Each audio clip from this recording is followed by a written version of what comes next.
So ಬೆಳಿಗ್ಗೆ ಎದ್ದಿದ ತಕ್ಷಣ ಕಿರಣ್ ಇವತ್ತು ಅಕ್ವೇರಿಯಂ ಕ್ಲೀನ್ ಮಾಡ್ಕೊಂಡು ಕುತ್ಕೊಂಡಿದ್ದಾರೆ. ಅದಕ್ಕೆ ಏನೇನೋ ಮೇಂಟೆನೆನ್ಸ್ ತುಂಬ ಅದ್ರದ್ದೇ ಒಂದು ಫುಲ್ ಆಗ್ಬಿಟ್ಟಿರುತ್ತೆ. ಅದ್ರದ್ದು ಫುಡ್ ಅಂತೆ, ಮೆಡಿಸನ್ ಅದು ಇದು ಏನೇನು. ಸೊ ಏನೋ ಕೂಡ ಅಲ್ಲೇ ಅವ್ರು ಕುತ್ಕೊಂಡಿದ್ಲು. ಹಾಗೆ ಅವಳಿಗೆ ಪಾಸ್ತಾ ಬೇಕು ಅಂತ ಕೇಳಿದ್ಲು. ಸರಿ ಕೇಳಿದಾಳ ಅಂದ್ಬಿಟ್ಟು ಪಾಸ್ತಾ ಮಾಡಿದೆ. ಆ ಗ್ಯಾಪಲ್ಲಿ ಈ ಥರ ಮೆಸ್ ಆಗಿಬಿಟ್ಟಿದೆ ಕಿಚನ್ ಎಲ್ಲ. ಹಾಗೆ ಮಳೆ ಕೂಡ ತುಂಬ ಚೆನ್ನಾಗಿ ಬರ್ತಾಯಿತ್ತು. ಮಳೆ ಬಂದರೆ ಫಸ್ಟು ಓಡೋಗ್ಬಿಡ್ತಾಳೆ ಬಾಲ್ಕನಿಗೆ. ಬಾಲ್ಕನಿ ಬಿಟ್ಟು ಬರೋದೇ ಇಲ್ಲ, ಅಷ್ಟು ಹಂಗೆ ಕುತ್ಕೊಬಿಟ್ಟಿರ್ತಾಳೆ. ಮಳೆ ನೋಡ್ಕೊಂಡು ಅಷ್ಟು ಇಷ್ಟ ಅವಳಿಗೆ.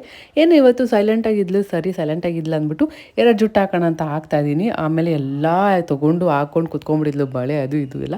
ಸೊ ಹಾಗೆ ಅಡುಗೆ ಕೂಡ ಮಾಡ್ಕೊಂಬಿಡೋಣ ಅಂದ್ಬಿಟ್ಟು ರಸಮ್ ಮಾಡ್ತಾಯಿದ್ದೀನಿ. ಮಳೆ ಬೇರೆ ಬರ್ತಾಯಿತ್ತು. ಈ ಥರ ಪೆಪ್ಪರೆಲ್ಲ ಹಾಕ್ಬಿಟ್ಟು ರಸಮ್ ಮಾಡಿದ್ರೆ ಮಸ್ತಾಗಿರುತ್ತೆ. ಈ ಅನ್ನ ಕೂಡ ಟೇಸ್ಟ್ ನೋಡಿ ಅಪ್ರೂವ್ ಮಾಡಿದ್ರು ಚೆನ್ನಾಗಿದೆ ಅಂತ. ಸೊ ಅವಳಿಗೆ ಫುಲ್ ನಿದ್ದೆ ಬಂದುಬಿಟ್ಟಿತ್ತು. ಊಟ ಮಾಡಿಸಿ ಮಲ್ಸೋಣ ಅಂತ ಅನ್ನೋಷ್ಟಿಗೆ ಮಲ್ಕೊಂಬಿಟ್ಲು. ಸರಿ ಮಲ್ಕೊಂಬಿಟ್ಲಲ್ಲ, ಸರಿ ನಾವು ಊಟ ಮಾಡೋಣ ಅಂತ ಇದ್ವಿ. ಊಟ ಇನ್ನೇನು ಸ್ಟಾರ್ಟ್ ಮಾಡಿದ್ವಿ, ಅಷ್ಟೊತ್ತಿಗೆ ಎದ್ಬಿಟ್ಲು. ಅವಳಿಗೂ ಕೂಡ ಊಟ ಮಾಡಿಸ್ದೆ. ಸೊ ಅಷ್ಟೇ. ಈ ವಿಡಿಯೋ ಇಷ್ಟ ಆದರೆ ಲೈಕ್ ಮಾಡಿ, ಶೇರ್ ಮಾಡಿ ಮತ್ತು ಫಾಲೋ ಮಾಡಿ.